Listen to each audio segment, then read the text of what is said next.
Chapter 23. The Power of Concentration.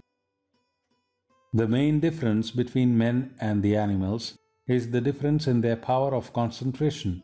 All success in any line of work is the result of this.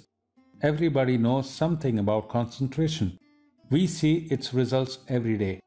High achievements in art, music, etc. are the results of concentration. An animal has very little power of concentration. Those who have trained animals find much difficulty in the fact that the animal is constantly forgetting what is told him. He cannot concentrate his mind long upon anything at a time. Herein is the difference between man and the animals. Man has the greater power of concentration.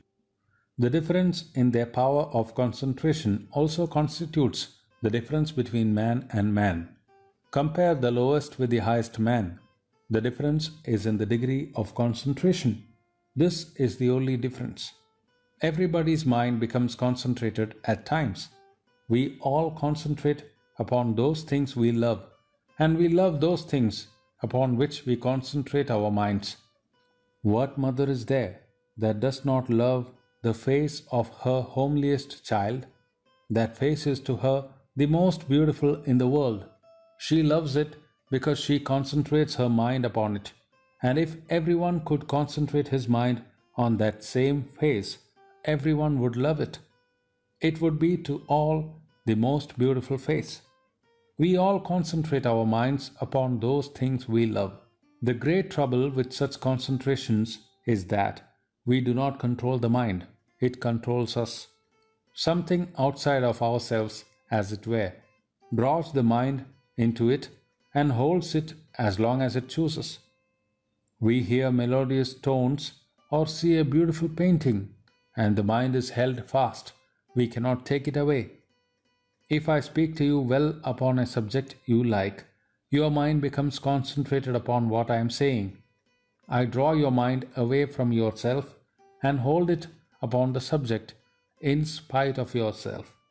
Thus, our attention is held. Our minds are concentrated upon various things in spite of ourselves.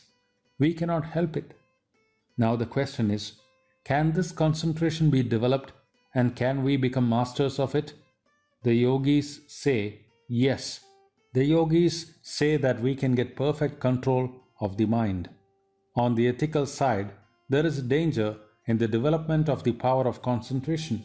The danger of concentrating the mind upon an object and then being unable to detach at will. This state causes great suffering.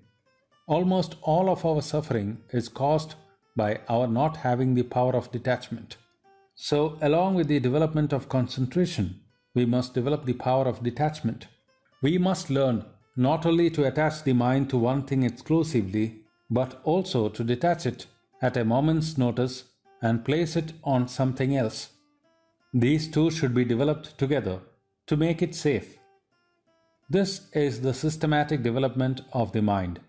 To me, the very essence of education is concentration of mind, not the collection of facts. If I had to do my education over again and had any voice in the matter, I would not study facts at all. I would develop the power of concentration and detachment, and then with a perfect instrument, I could collect facts at will. Side by side, in the child, should be developed the power of concentration and detachment. How has all the knowledge in the world been gained but by the concentration of the powers of the mind? The world is ready to give up its secrets if we only know how to knock, how to give it the necessary blow. The strength and force of the blow come through concentration. There is no limit to the power of the human mind. The more concentrated it is, the more power is brought to bear on one point. That is the secret. In training the mind, the first step is to begin with breathing. Regular breathing puts the body in a harmonious condition, and it is then easier to reach the mind. In practicing breathing, the first thing to consider is asana or posture. Any posture in which a person can sit easily is his proper position. The spine should be kept free, and the weight of the body should be supported by the ribs. Do not try by contrivances to control the mind. Simple breathing is all that is necessary in that line.